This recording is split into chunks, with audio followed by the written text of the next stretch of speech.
The Minnesota Vikings take down the Green Bay Packers by close to the slimmest of margins. Now 9 straight victories. Minnesota 14-2. And with that, an opportunity in Week 18 to make it 10 straight and a division title. It'll be a trip to Detroit in that final game of the regular season.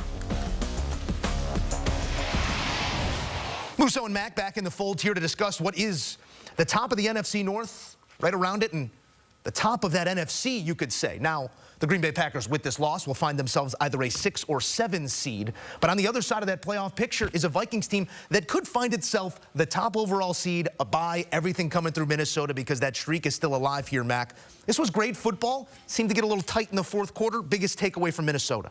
Kevin O'Connell is the best coach this season in terms of what he's done, right? When you look at the NFC North, the most competitive division in the NFL, Kevin O'Connell has done a masterful job in getting his guys prepared and doing so with a quarterback that was supposed to be a backup, to say the least, in Sam Darnold. And when you look at today, when you look at the fast start we saw from the Minnesota Vikings, they were throwing haymakers, they were landing those said haymakers, and then eventually the Packers got right back into the thick of things.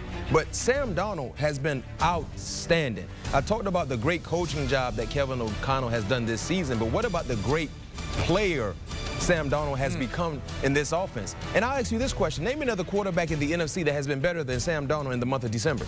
Man, it's the guy he's got to face in Jared Goff, who's been great as well. But I say edge to Darnold there and what he has done. I mean, you see the numbers here, 377 through the air in a head-to-head in the division against a Green Bay team, Mac, that some are saying, man, you could see this team on Super Bowl Sunday. The last 5 games for Sam Darnold, he's thrown 14 touchdowns. The last 5 games, 14 touchdowns when you add in the 3 he threw today against a very, very competitive defensive unit in the Green Bay Packers in a must-win situation because they're fighting for a top seed. They're fighting for the divisional crown. And we're living in a world in the NFL where the Minnesota Vikings, led by Sam Darnold, could have the top seed in the NFC, meaning they would have a first-round bye, meaning everything would have to go through Skull Nation. That's a building.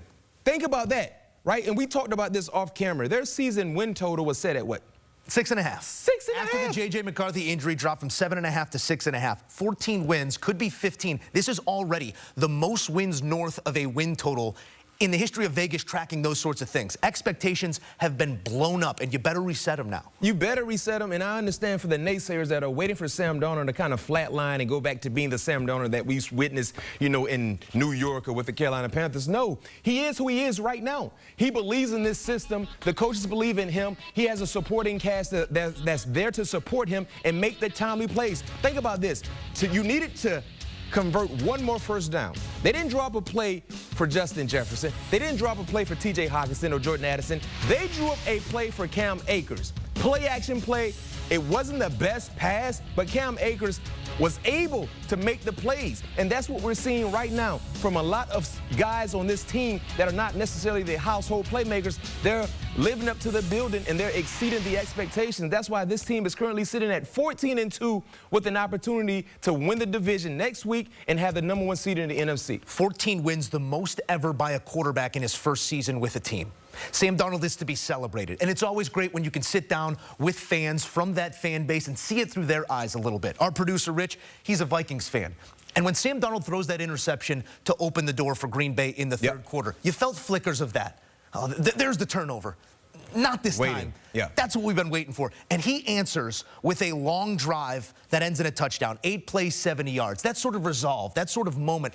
What's that mean in the grand scheme of confidence as you look towards the playoffs? Well, this entire team, they believe in Sam Darnold. For whatever the outside noise is saying about Sam Darnold, they do not listen to the elevator music there in the buildings in Minnesota. They believe in Sam Darnold. They believe he is a QB1. They believe he is a guy that can not only get them into the playoffs like they're currently sitting, but allow them to have a significant run in the playoffs. And the guys, when you look at the rest of the players around him, they believe in him. They fight for Sam Darnold. The coaches believe in Sam Darnold. So when you look at what we're seeing right now, clearly Kevin O'Connell saw something in Sam Darnold before any of us witnessed what we're witnessing right now in terms of being a guy that can lead them to the promised land. And I can tell you this much, regardless of what happens with the Detroit Lions and the San Francisco 49ers, the Minnesota Vikings are coming into Detroit looking to win and solidify their spot in the NFC. And I'll say this as well. In terms of Sam Darnold, when you look at drafting J.J. McCarthy in the first round in this past year's NFL draft,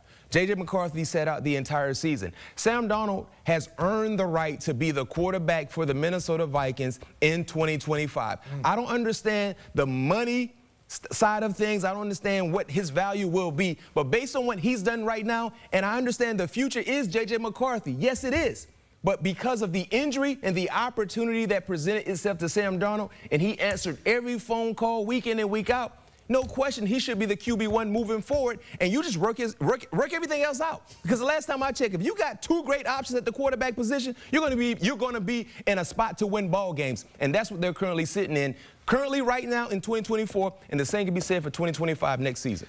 Looking ahead for the Packers, they now have to watch some Commander football to see if they are 6-7, and then it will be solved in Week 18. They have a meeting with the lowly Chicago Bears at Lambeau to round out their season. But you're looking at a Green Bay team that has suffered losses to the Eagles, the Lions, and multiple here to the Vikings. Those are 13-plus win teams. Yeah. How should we feel about Green Bay after this slow start, specifically offensively today? I still feel real good about the Green Bay Packers because, yeah, you didn't get your best effort, the best effort from Jordan Love, but we know he's an overly talented player. You didn't get your best effort from your star running back in Josh Jacobs, who had a costly fumble in the first quarter of this ball game, but we know what type of difference maker he is. So I still really like the Green Bay Packers and their chances in the playoffs. I mean, let's keep it real. If they weren't playing in the NFC North, they probably would win any other division in the NFC.